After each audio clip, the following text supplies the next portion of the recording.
रूपाचा मंद दरवळ, मंदिरातील घंटे इतकाच पवित्र आणि गंभीर असा रंगमंदिरातील नाट्यमंदिरातील घंटेचा नाद आणि ऑर्गनवर संगीत शाकुंतलमधील पंचतुंड नररुंड मालधर या नांदीचे सूर, यामुळे वातावरण अगदी भरून आणि भारून गेलंय. बघा, गंधर्व युगात जायचं तेव्हा माईक नव्हते ना, म्हणून हे सगळं. माईक शिवाय सुद्धा आवाज पोचला पाहिजे ना, त्याची तालीम होते खरं तर गंधर्व युगात जायचंय म्हणून.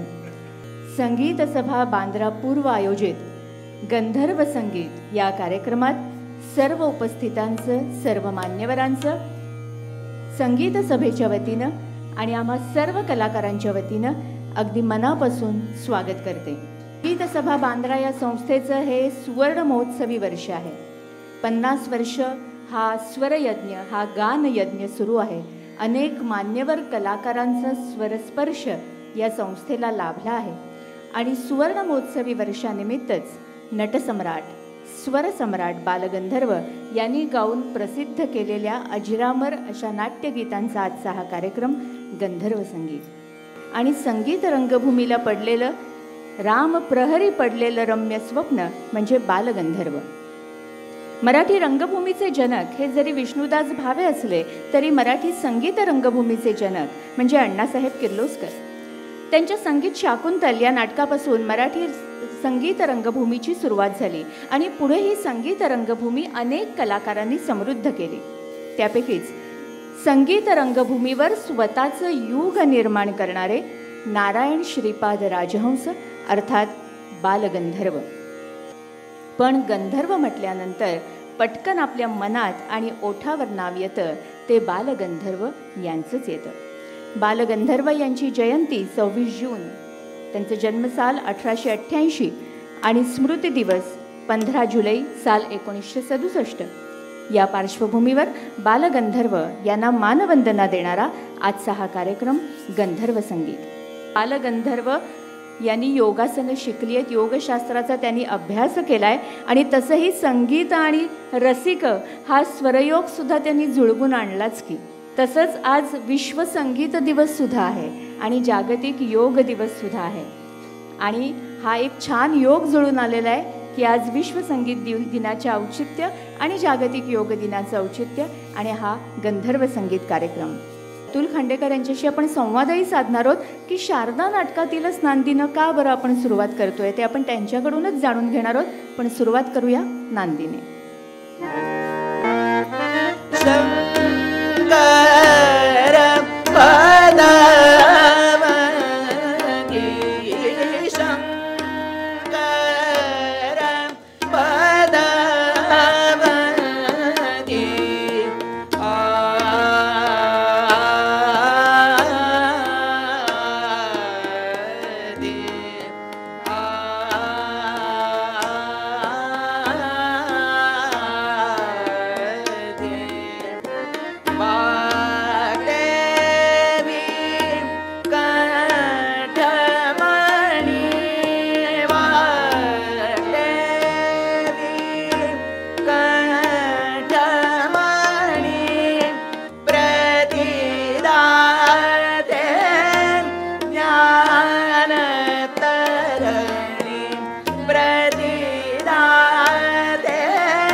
शाकुंतलच्या नांदीऐवजी आपण शारदा नाटकातल्या नांदीने का बरं सुरुवात केली, आपण अतुलजींनाच विचारूया. की आपण बालगंधर्वांची संपूर्ण कारकीर्द उलगडणार आहोत आणि बालगंधर्वांचा संगीत रंगभूमीवर जो प्रवेश झाला किर्लोस्कर नाटक मंडळीमध्ये 1905 साली बालगंधर्वांचा प्रवेश झाला. म्हणजे बालगंधर्वांचा खऱ्या अर्थाने रंगभूमीवर जो प्रवेश झाला तो शारदा नाटकातून झाला, चाचणीच्या निमित्ताने, चाचणीच्या अनुषंगाने. म्हणून एका पदाची झलक त्यातली ऐकवतो.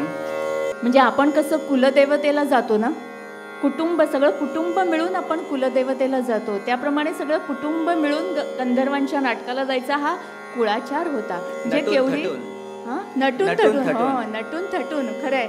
हे फार महत्त्वाचं. भांडी कुंडी विकून बालगंधर्वांच्या नाटकांची तिकीट काढून लोक जात असतात. म्हणजे केवढी आत्ताच्या काळात म्हणायचं तर केवढी क्रेज होती, आणि फेसबुक वगैरे काही नसताना हे आणखीन महत्त्वाचं आहे. तसं गंधर्व नाटक मंडळीतले कलाकार त्यांच्या नावापुढे ग ना म असं लिहायचं. म्हणजे गंधर्व नाटक मंडळीचे आपण कलाकार आहोत याचं एक प्रतिष्ठेचं लक्षण होतं त्या काळामध्ये.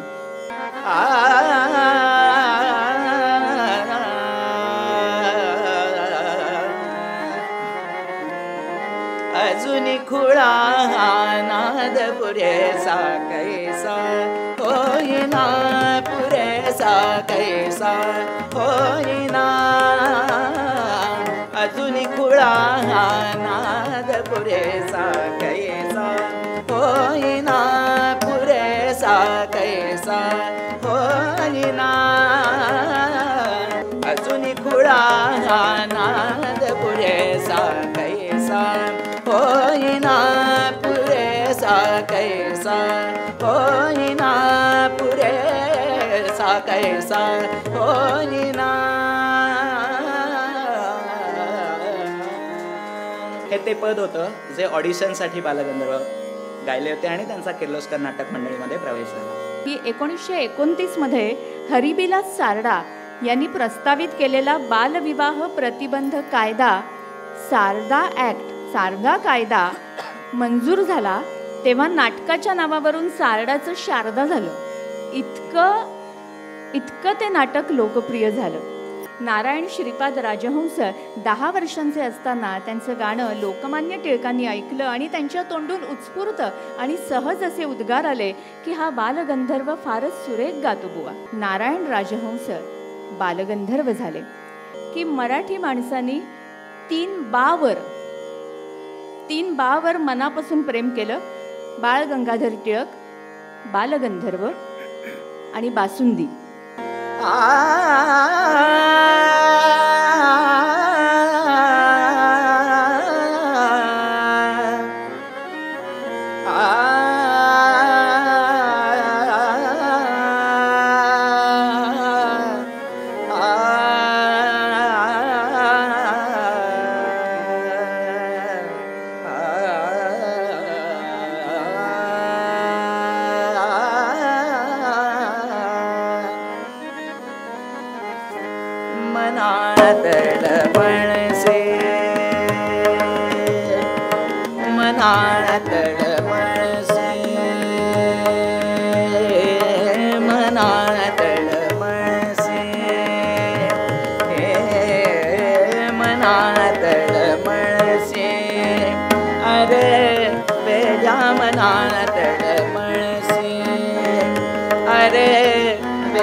असा हळहळसे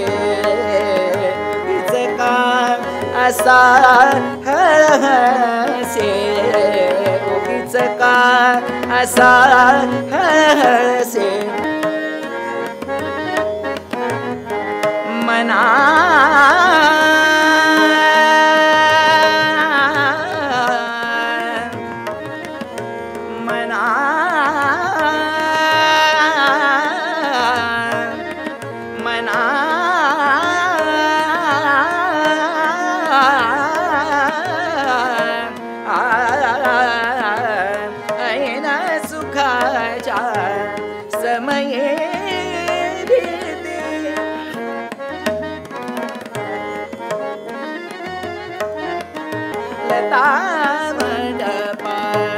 सुख से माया मंडप लता मंडपा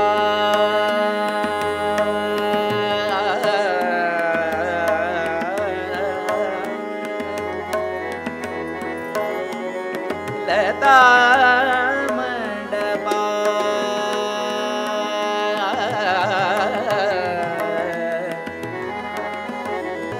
मंडपा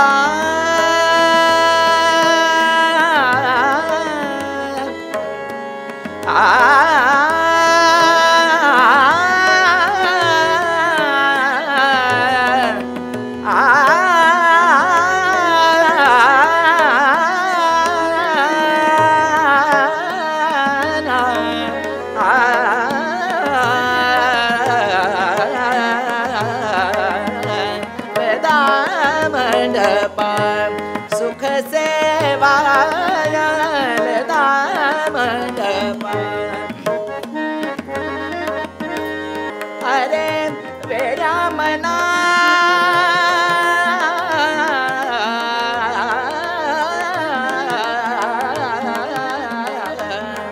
अरे वेड्या मना तळमळसे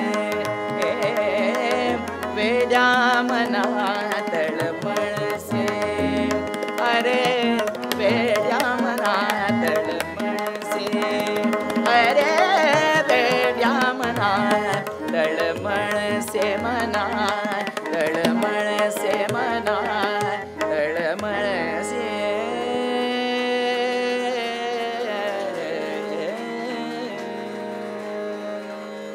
मी मगाशी म्हटलं की गंधर्व नाटक मंडळीमध्ये काम करणं म्हणजे एक प्रतिष्ठेचं लक्षण होतं. त्याचप्रमाणे बालगंधर्वांच्या रेकॉर्ड्स घरी असणं हे सुद्धा त्या काळामध्ये प्रतिष्ठेचं लक्षण होतं. आणि ज्या नाटकापासून खऱ्या अर्थानं गंधर्व युग सुरू झालं ते नाटक म्हणजे संगीत स्वयंवर. रुक्मिणी स्वयंवर या कथेवर आधारित हे नाटक. स्वयंवरचा पहिला प्रयोग ज्यांनी पाहिला रसिकभाई, त्यांची मुलाखत अशोक रानडे यांनी सह्याद्री वाहिनीच्या एका कार्यक्रमात घेतली. ती माझ्या पाहण्यात आली. तर त्या रसिकभाईंनी असं सांगितलं आहे की मुंबईतला जो पहिला प्रयोग झाला तो एखाद्या महाराणीचा लग्न सोहळा असावा ना त्या थाटामध्ये पहिला प्रयोग झाला. आणि मुंबईतली अनेक मान्यवर मंडळी त्या प्रयोगाला हजर होती. केवळ मराठीच नाही तर अमराठी मान्यवर मंडळीसुद्धा त्या प्रयोगाला हजर होती. अर्ध्या तासात सगळ्या तिकिटांची विक्री झाली. आणि त्या काळी मुंबईमध्ये जर कोणी स्वयंवर हे नाटक पाहिलं नसेल तर हे स्वयंवर नाटक पाहिलं नाही असं आश्चर्यानं विचारलं जायचं. तर ही स्वयंवर नाटकाची महती म्हणायला हवी.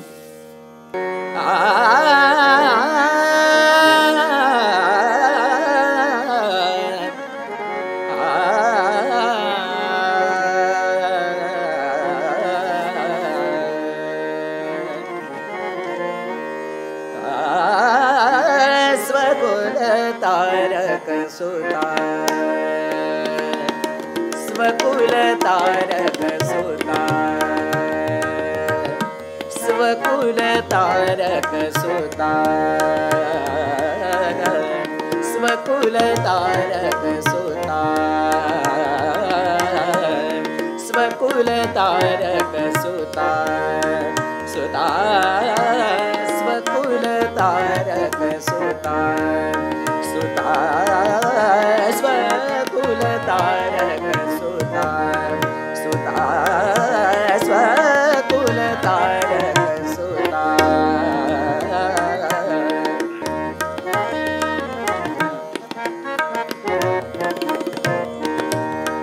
सुवरा वरुणी वाढवे वंशवनिता स्वकुल तारक सुता सुवरा वरुणी वाढवे सुवरा वरुणी वाढवे सुवरा वरुणी वाढवे वंशवनिता स्वकुल तारक सुता सुता स्वकुल तारक सुता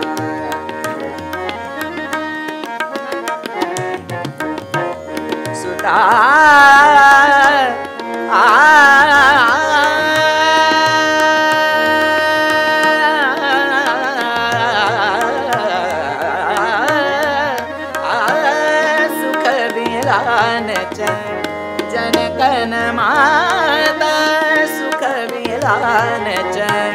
जनकन माता सुख मिलान जनकन माता सुख मिलान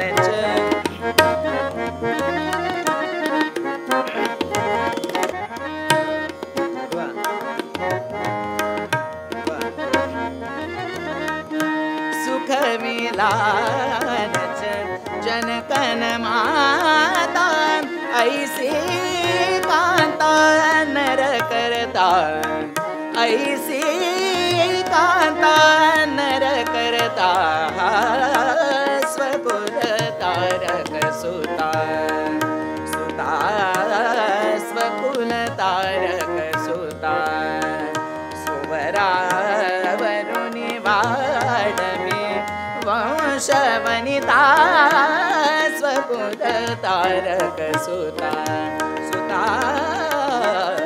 स्वकुल तारक सुता सुता स्वकुल तारक स्वकुल तारक स्वकुल तारक सुता.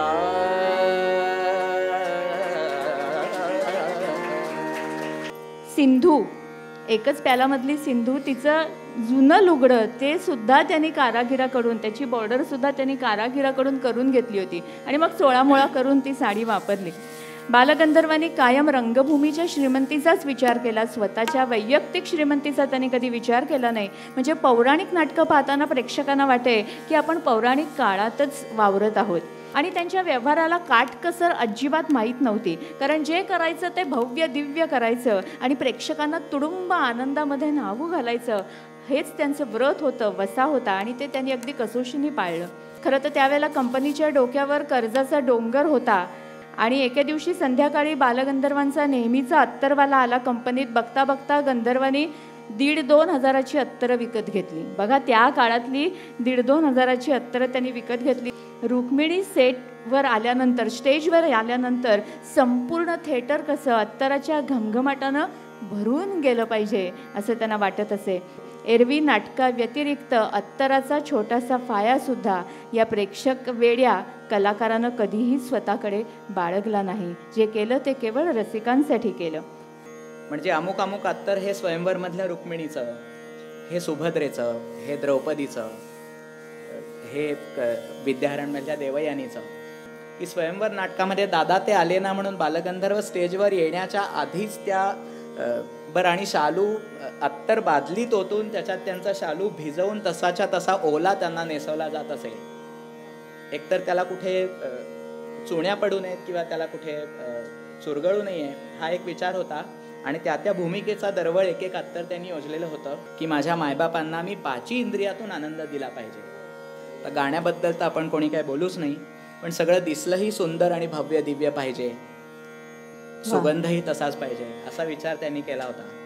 आणि जेव्हा वन्समोर मिळायचे, म्हणजे एकच नाही 2-3 वन्समोर मिळायचे, तर असं वाचनात आलं की प्रत्येक वेळेला ते वेगळं गायचे.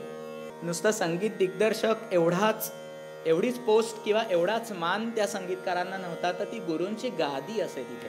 भास्कर बुवांना त्या गादीवर बसवलेलं होतं. भास्कर बुवा लवकर गेले, त्यांच्या पश्चात मास्तर कृष्णरावांना त्या गुरूंच्या गादीवर बसवलं गेलं. सगळे कलाकार, सगळे वादक आणि त्यांची कुटुंब असे सगळे एकत्र दौऱ्यावर जायचे आणि तिथे जाऊन एकेका ठिकाणी मुक्काम ठोकायचा, तंबूत राहायचे.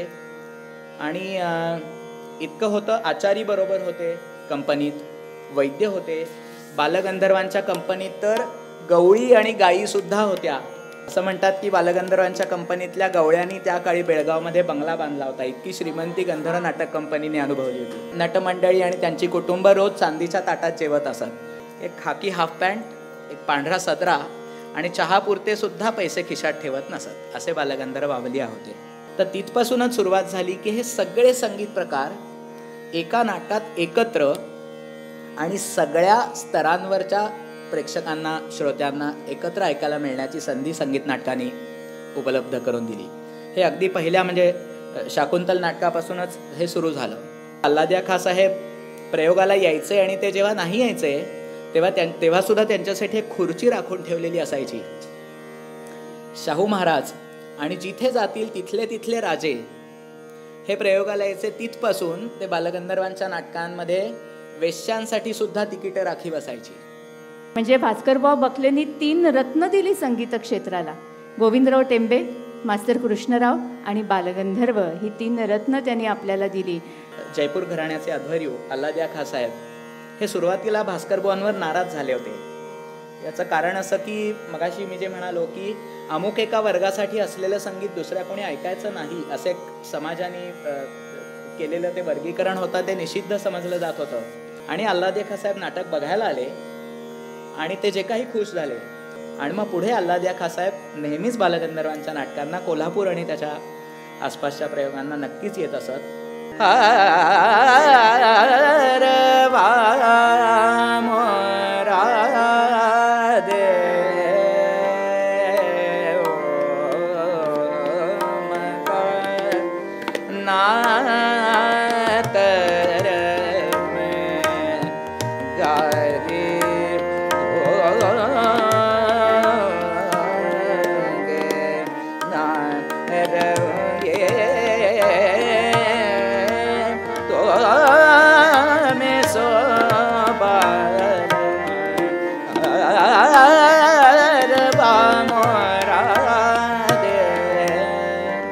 ही बंदिश आहे. याच्यावर नाथा हा माझा हे पद ह्याच चालीवर बेतलं. आणि ही बंदिश कोणाला ऐकायला मिळत नव्हती, पण नाथा हा माझा अनेक वेळेला, शेकडो वेळेला लोक ऐकत होते. तर या बंदिशीवर सृजन कसा मन चोरे चोरे सृजन कसा मन चोरे मन चोरे सृजन कसा मन चोरे अगहा चोरी यदुकुल नंदन सृजन कसा मन चोरे. अशा पदांची योजना केली. बिहागाला मम आत्मा गमला मम आत्मा गमला न कळत न पळत हृदय तळमळत पेटा जा जा देहा आत्मा गमला मम आत्मा गमला मम आत्मा गमला. अशी जागा ते घेत असत. मग अशी ज्या जागेचा मी उल्लेख केला की अल्लादिया खाँ साहेब म्हणाले की तो कोमल निषाद कसा होता तो मी शोधत होतो. नाथ हा माझा मोखदा, नाथ हा माझा मोखदा.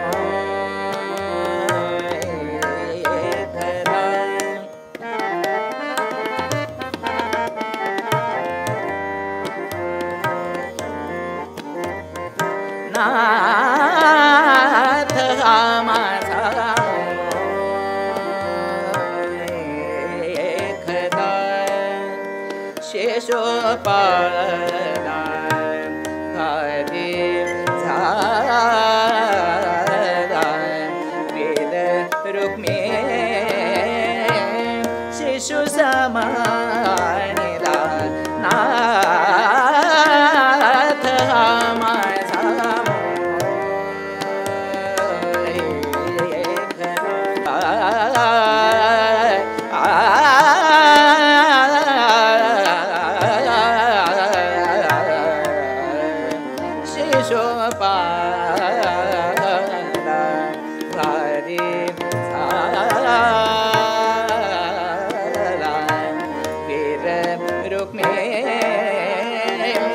शिशु समानिला वेद रुक्मे शिशु समानिला.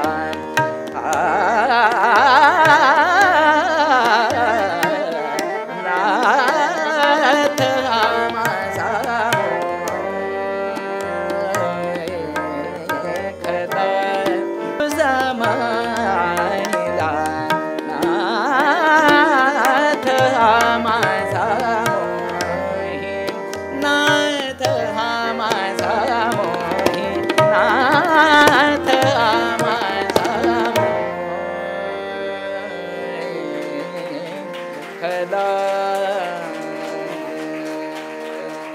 बालगंधर्वांनी त्या काळात काही फॅशनसुद्धा रूढ केल्या होत्या बरं का.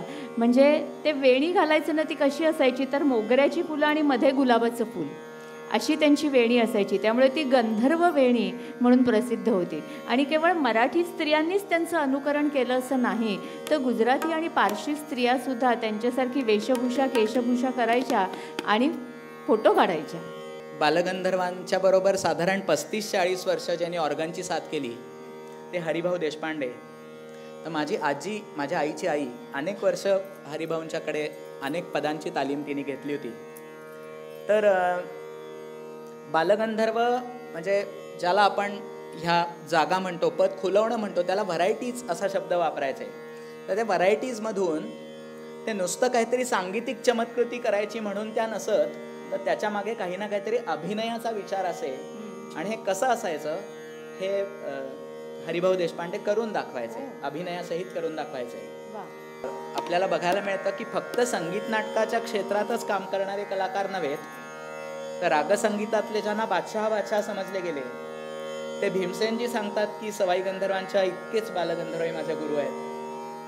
कुमार गंधर्वांनी तर बालगंधर्वांच्या गायकीचा विशेष खास अभ्यास करून एक मला उमजलेले बालगंधर्व नावाचा कार्यक्रमच ते सादर करत असत. वसंतराव देशपांडे होते, रामभाऊ मराठे होते, हे सगळे रागसंगीतातले एकदम तयारीचे गवई, हे सगळे बालगंधर्वांना दैवत मानत असत. बेगम अख्तर बालगंधर्वांना फार मानत होत्या. बाबूजी सुधीर फडके बालगंधर्वांना दैवत स्थानी मानत होते की ज्यांची कारकीर्द सगळी शब्दप्रधान भावसंगीतामध्ये आहे. कोण त्यांना मानत नव्हतं. म्हणजे अजूनही त्यांच्यानंतर आमची 4थी पिढी आहे, अजूनही तेच दैवत आहेत सगळ्यांसाठी. आणि मी त्यांना हार्मोनियमवर काळीजोंचा सूर दिला. अण्णा वरनं मला ओरडले, काय रे बाजूला ऑर्गन असताना हार्मोनियमचा कशाला सूर देतो. म्हटलं मला नाही ऑर्गन वाजवता येत. म्हणे असं काय तुम्ही मुलं सगळी कारणं देता, तुम्हाला शिकायला नको. म्हटलं हार्मोनियमवर ऑर्गनचा रियाज नाही करतायत, बघ सूर हात ठेवून बघ. तर हा प्रचंड जड ऑर्गन आहे. म्हणजे ह्याच्या कीज पण हेवी आहेत, ह्याचे पेडल्स पण खूप हेवी आहेत. म्हणजे आत्ताचे ऑर्गन ह्यापेक्षा ॲटलिस्ट हाफपेक्षा कमी लेवलनी वाजतात. तर मला काही याच्यात वाजवतच येईना काही. तर मला हरकत नाही, रियाज कर, रियाजासाठी दिला आहे. त्यामुळे ती नवीन पिढी तयार व्हावी अशी माझी प्रामाणिक इच्छा आहे. म्हणून तुला हा ऑर्गन देतो आहे, तर प्रामाणिकपणे त्याच्यावर रियाज कर, एवढ्याचसाठी देतो आहे. आणि म्हणाले याला स्वतःच्या मुलासारखं जप, काळजी घ्यायची. आणि सगळ्यात शेवटी जाताना मला सांगितलं की हा कुणाचा ऑर्गन आहे माहिती आहे का तुला. मी म्हटलं ललित कलादर्शचा असेल, कारण मी तिथेच बघितला होता.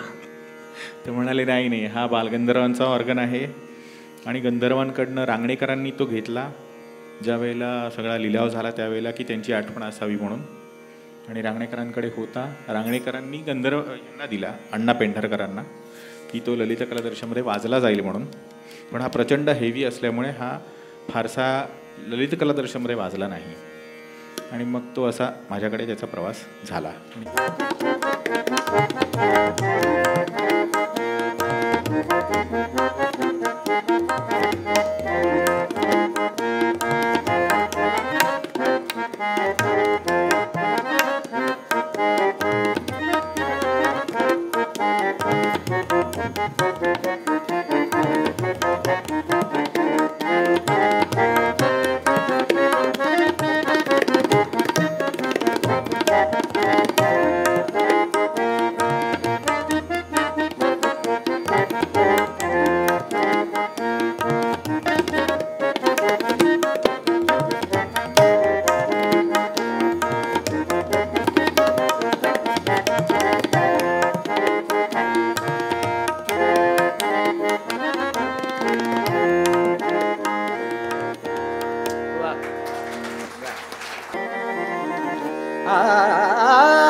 खरा तो प्रेमाना धरिलो भमनी, खरा तो प्रेमाना धरिलो भमनी, खरा तो प्रेमाना धरिलो भमनी, खरा तो प्रेमाना धरिलो भमनी, खरा तो प्रेमाना धरिलो भमनी.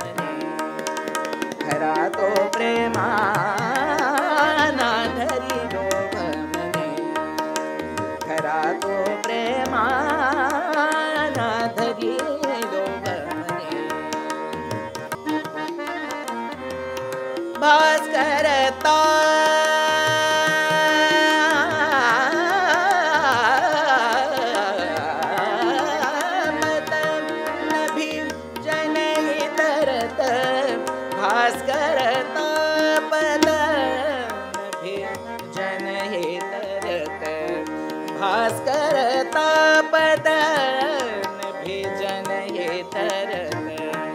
भास्कर तापतन जन हे तरत भास्कर तापतन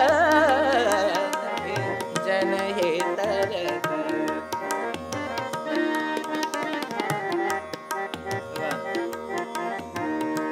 भास्कर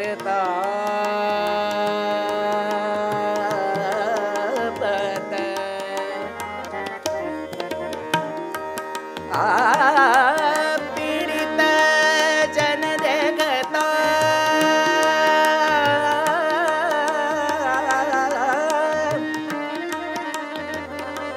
पीडित जन देखता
तो प्रेम ना धरी लोभ मनी खरा तो प्रेम ना धरी लोभ मनी खरा तो प्रेम ना धरी लोभ मनी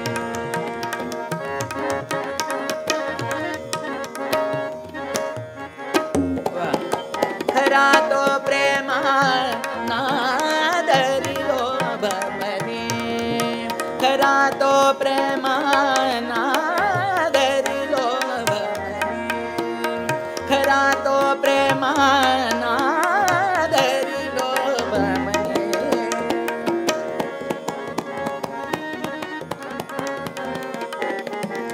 खरा तो प्रेम ना धरी लोभ मनी खरा तो प्रेम ना धरी लोभ मनी खरा तो प्रेम ना धरी लोभ मनी खरा तो प्रेम ना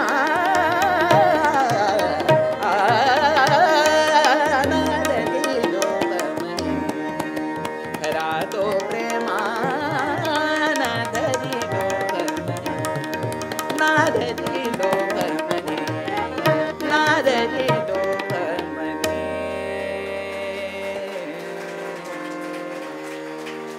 आता गंधर्व टेका 16 मात्रेंचा टेका आहे. त्रितालासारखाच आहे. धा धिन धिन मगाची त्यांनी बंदिशी ऐकवल्या. त्यातली तिसरी जी मात्रा आहे, तिसरी 7वी 11वी आणि 15वी 4 खंड आहेत. 1 2 3 4 5 6 7 8 9 10. त्यातला पहिल्या खंडामध्ये 3री मात्रा, दुसऱ्या खंडामध्ये 7वी मात्रा, तिसऱ्या खंडामध्ये 11वी मात्रा आणि चौथ्या खंडामधली 15वी मात्रा. ही मात्रा सायलेंट मात्रा आहे. त्याच्यामध्ये तत् असं वाजवलेलं आहे, ऑफ बीटला वाजवलेलं आहे. हां सॉरी, दिन 3 की ड दिन तत् दिन धात्र कतीन ताकड दिन ताकड दिन ताकड दिन असं त्यांनी रेगा बसवला होता. तर आजचं जे लेटेस्ट ॲप आहे, भारतभरचे सगळे कलाकार वापरतात. अमेरिकेतल्या उपासनी अण्णाच्या व्यक्तीने बनवलेला आय तबला प्रो, ह्याच्यातही तो ठेका गंधर्व ठेका नावानेच आहे.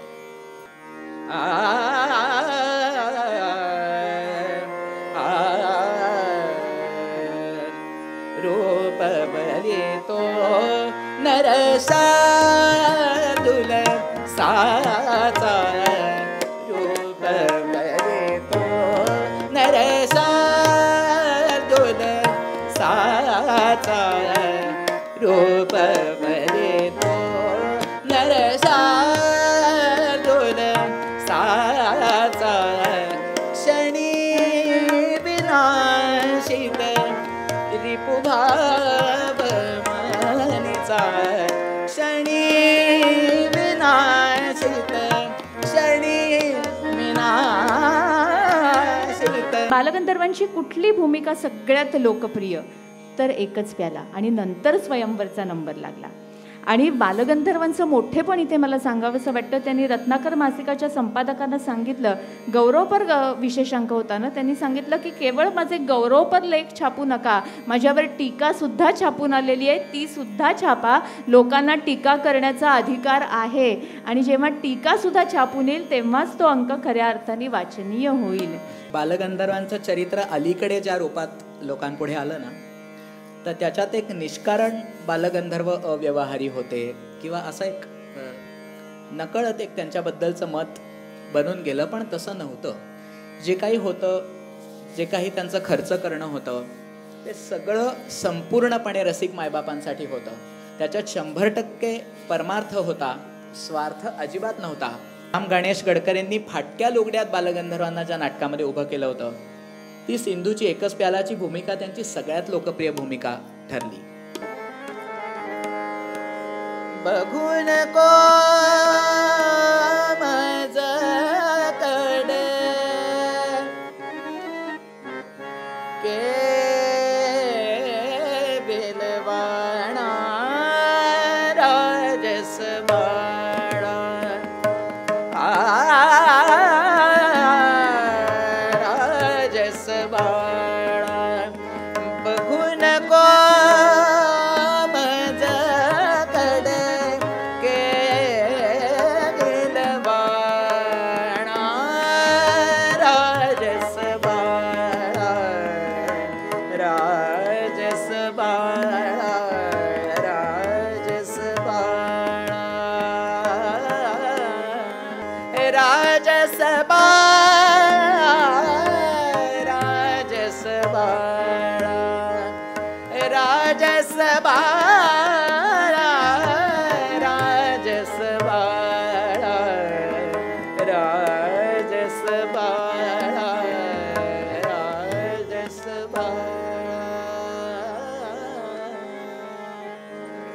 बालगंधर्वांचं गाणं हे असं आपोआप फुललेलं बहरलेलं असं गाणं आहे. कारण त्यांनी कधीही कुणाशी स्पर्धा केली नाही, काही त्यांना सिद्ध करायचं नव्हतं, कुणाला काही दाखवायचं नव्हतं. त्यांच्या सगळ्या जीवनाचा जर स्थायी भाव बघायचा झाला तर आपल्या लक्षात येईल त्यांच्या आयुष्याचा किंवा सांगीतिक कारकिर्दीचा स्थायी भाव काय, तर भक्ती. बालगंधर्वांचे समकालीन गवई हे बालगंधर्वांना गवई मानत नसत, गायक म्हणत नसत. अनेक त्यांना नट म्हणायचे. हे काय गायक नाहीत, हे नट आहेत. बालगंधर्वांचं गाणं काय होतं हे कदाचित त्याने ओळखायचा प्रयत्न केला नसेल, पण कुमारजी म्हणालेत की बालगंधर्वांच्याकडनं मी बंदिशी जशा ऐकल्यात तशा त्यांच्या घराण्यातल्या भल्या भल्या गवयांकडून ऐकल्या नाही आहेत. आणि पु ल देशपांडेंनी असं म्हटलंय की बालगंधर्वांच्या नखी जे होतं ते भल्या भल्या गवयांच्या मुखी नव्हतं. आता बालगंधर्वांचं मोठेपण बघा. मास्तर कृष्णराव हे बालगंधर्वांच्या पेक्षा वयाने 7-8 वर्षांनी लहान होते. पण भास्करबुवा गेल्यानंतर गंधर्व नाटक कंपनीतली जी गुरूंची गादी होती त्याच्यावर बालगंधर्वांनी मास्तरांना बसवलं आणि त्यानंतर जी 7 नाटकं झाली गंधर्व नाटक मंडळीची, त्या 7ही नाटकांच्या चाली मास्तरांनी दिलेल्या आहेत. किर्लोस्कर नाटक मंडळीत त्यांचा प्रवेश झाला तर तेव्हाचही काही उल्लेख आहेत की हा नारायण दिवसभर सारखा त्या शिवपूजेतच मग्न असायचा. त्या दिवशी किर्लोस्कर नाटक मंडळीतली काही नटमंडळी आणि त्यातही विशेषतः गणपतराव बोडस हे जंगली महाराजांकडे गेले. जंगली महाराज तेव्हा देहामध्ये होते आणि महाराज आपण आमच्या प्रयोगाला यावं आशीर्वाद द्यायला अशी त्यांनी विनंती केली. महाराज काही आले नाहीत, पण महाराजांनी त्यांच्याजवळचा ऊद म्हणजे लोबान ज्याला म्हणतो ना आपण, तो पाठवला आणि सांगितलं हा तिथे घाला आणि तो माझा आशीर्वाद आहे. त्यामुळे जसं आत्ता डोंगरे काकांनी कार्यक्रमाच्या सुरुवातीला घंटा वाजवली, नाटकाची सुरुवात जशी 3री घंटा वाजून होते, तसं 31 ऑक्टोबर 1880 पासून ते आजपर्यंत संगीत नाटक इज इक्वल टू धुपाचा दरवळ असंही समीकरण जे जुळून गेलं त्याला जंगली महाराज कारणीभूत आहेत, त्यांचा आशीर्वाद कारणीभूत आहे. तर तेव्हा बापूसाहेब परांजपेंच्या अँबॅसेडर गाडीतून बालगंधर्व जंगली महाराजांच्या दर्शनाला जायचे असे उल्लेख अनेक ठिकाणी आहेत. केवढं प्रेम त्यांनी कमावलं की ते विकलांग होते, त्यांची शुश्रूषा करायला शेवटच्या काळात त्यांच्याबरोबर कोणी नव्हतं. तर अशी रस्त्यावरचीच एक तळमजल्याची ग्राउंड फ्लोअरची एक खोली होती जिथे बालगंधर्व असायचे. तर रस्त्यावरनं जाणारे येणारे त्यांचे भक्त ते अंथरुणात होते ना, जे काय झालेलं असेल त्याची साफसफाई करून जायचे. आता घरच्यांचं सुद्धा कोणी करत नाही असे दिवस आलेत आणि त्यांचे भक्त येऊन त्यांची साफसफाई, त्यांच्या अंथरुणाची सफाई करून जायचे. इतकं प्रेम, उदंड प्रेम, विलक्षण प्रेम बालगंधर्वांनी कमावलं होतं. जिथे बालगंधर्व जात तिथे शंकर महाराज जात असत.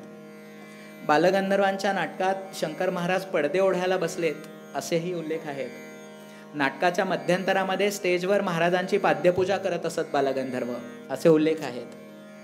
बालगंधर्वांचा एकदा आवाज बसला नाटक सुरू व्हायच्या वेळेला. महाराज आले, त्यांनी स्वतःच्या तोंडातला विडा काढून बालगंधर्वांच्या तोंडात कोंबला आणि तत्क्षणी त्यांचा आवाज सुटला असे उल्लेख आहेत. बालगंधर्वांना एकदा ताप भरला होता तर तेव्हा महाराज आले, त्यांनी एक सोडा वॉटरची एक बाटली मागवली आणि त्याच्यात स्वतःच्या हातातल्या सिगरेटमधली राख टाकून बालगंधर्वांना दिली आणि 10व्या मिनिटाला दरदरून घाम फुटला आणि बालगंधर्वांचा ताप उतरला असे उल्लेख आहेत. की बालगंधर्व मास्तर कृष्णराव आणि गंधर्व नाटक मंडळीतली इतरही काही मंडळी अशी गाणगापूरला दर्शनाला गेले होते आणि गाणगापूरच्या मंदिरापासून एक 14-15 किलोमीटरवर गाणगापूर रोड नावाचं एक रेल्वे स्टेशन आहे. ते आजही इतकं निर्जन असतं. त्या काळी 1934-35 साली तर काय असेल. तिथेही सगळी मंडळी आली आणि त्यांना त्या दिवशी काही खायला मिळालं नव्हतं आणि प्लॅटफॉर्मवरच वळकट्या सोडून सगळे झोपले. आणि तिथे आल्यावर त्यांना असं कळलं की सोलापूरला जाणारी शेवटची गाडी निघून गेली, आता उद्या सकाळशिवाय गाडी नाही आहे. प्लॅटफॉर्मवरच सगळे झोपले. एक व्यक्ती येऊन त्या व्यक्तीने बालगंधर्वांना उठवलं. गरम पुरी भाजी तयार आहे, खाऊन घ्या. सगळे उठले, सगळ्यांनी पुरी भाजी खाल्ली. बालगंधर्वांनी विचारलं, देवा बिल किती द्यायचं? तो हॉटेलवाला जो पुरी भाजी देणारा माणूस होता तो म्हणला, बिलाचं उद्या सकाळी बघू, आत्ता रात्री उशीर झालाय. सकाळी उठून बघतात तर कोणीच नव्हतं. तिथून सगळी मंडळी ट्रेननी सोलापूरला आली. शंकर महाराजांचं वास्तव्य मुक्काम तेव्हा सोलापूरमध्ये होता आणि बालगंधर्व त्यांच्याकडे दर्शनाला जातच असत नेहमी. मास्तरही जायचे. मास्तरांना बालगंधर्वांना महाराज बोलावून घ्यायचे, त्यांच्याकडनं अभंग ऐकायचे. परब्रह्म निष्कामतो हा मास्तरांच्या तोंडचा अभंग शंकर महाराजांचा अतिशय प्रिय होता. तर ही सगळी मंडळी सोलापूरमध्ये शंकर महाराजांच्या दर्शनाला गेली. बालगंधर्वांनी महाराजांसमोर लोटांगण घातलं. त्या क्षणी महाराजांनी प्रश्न विचारला, कालच्या पुरी भाजीचं बिल कोण देणार? तर बालगंधर्व चपापले, काय बिल देऊ? तेव्हा शंकर महाराजांनी त्यांना आज्ञा केली, नाटकातलं गाणं खूप झालं, आता भगवंतासाठी गाणं. तर दर गुरुवारी बालगंधर्वांनी भजन करावं अशी आज्ञा शंकर महाराजांनी केली. आणि तेव्हापासून म्हणजे 1935-36चा सुमार असेल, तेव्हापासून अखेरपर्यंत दर गुरुवारी बालगंधर्व भजन करत असत.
महाराचा मी महार तुमच्या महाराचा मी महार महाराचा मी महार महाराचा मी महार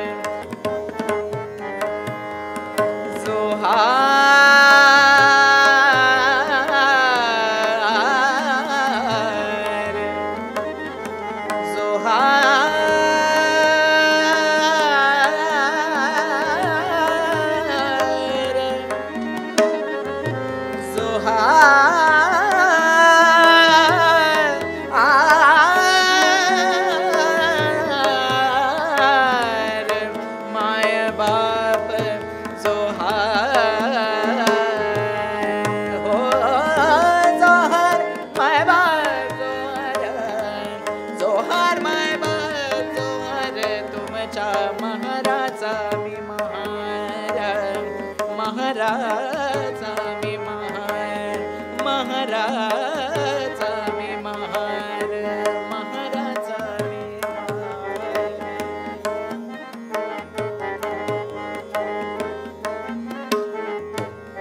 उष्ट्यासाठी आणि दे उष्ट्यासाठी आणि दे हो जोहार माय बाप जोहार जोहार माय बाप जोहार जोहार माय बाप जोहार जोहार माय बाप जोहार जोहार माय बाप जोहार जोहार माय बाप जोहार जोहार माय बाप जोहार जोहार जोहार जोहार जोहार जोहार जोहार जोहार माय बाप जोहार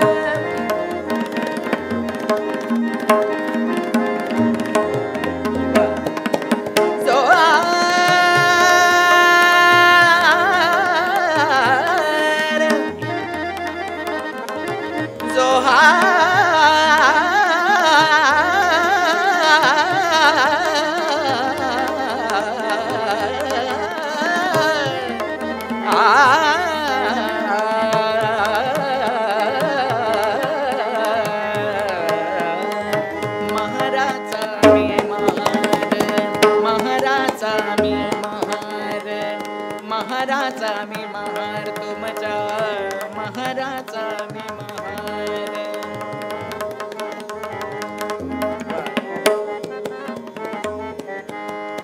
महाराचा मी महार महाराचा मी महार महाराचा मी महार महाराचा मी महार महाराचा मी महार महाराचा मी महार महाराचा मी महार महाराचा मी महार महाराचा मी महार तुमच्या महाराचा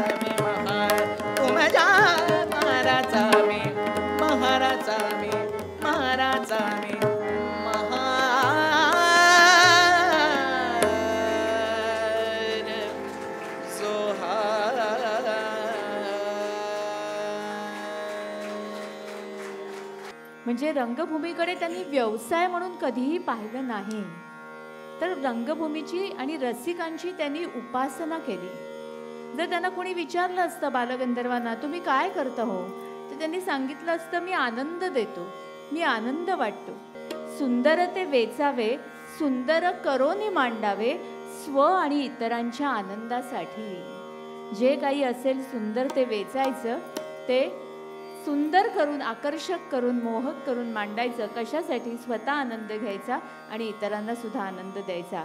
आणि तेच व्रत आणि तो वसा बालगंधर्वांनी कसोशीने जपला असं म्हणायला हवं. शकूर खान नावाचे एक सारंगी वादक होते. ते कायम ना सारंगीवर पुरिया धनाश्री या रागाचीच ते आराधना करायचे. एकदा कोणीतरी त्यांना विचारलं की तुम्ही सारंगीवर कायम पुरिया धनाश्रीच का वाजवता, इतर दुसरा राग का वाजवत नाही? तेव्हा त्यांनी सांगितलं की पुरिया धनाश्री इतक्या वेळा वाजवला पण तो वाजवून संपलाय किंवा कळलाय असं वाटतच नाही. बालगंधर्वांबाबतही नेमकं तेच आहे. त्यांच्याबद्दल इतकं भरभरून लिहिलं गेलं आहे, सांगितलं गेलं आहे, पण तो विषय संपलाय, कळलाय असं वाटतच नाही.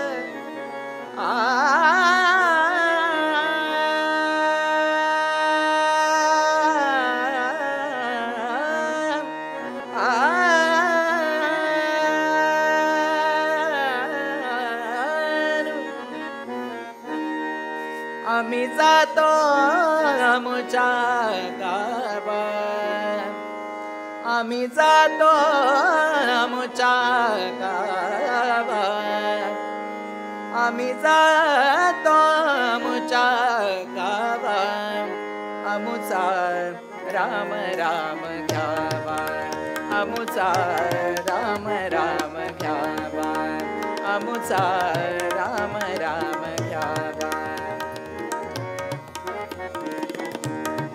आमुचा राम राम घ्यावा.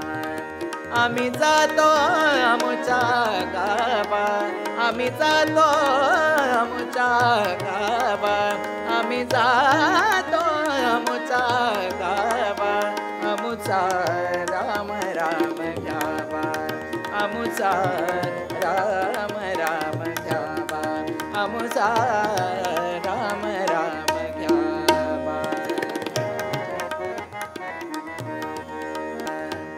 राम कृष्ण विठ्ठल बोला, राम कृष्ण विठ्ठल बोला, राम कृष्ण विठ्ठल बोला, राम कृष्ण विठ्ठल बोला.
राम कृष्ण राम कृष्ण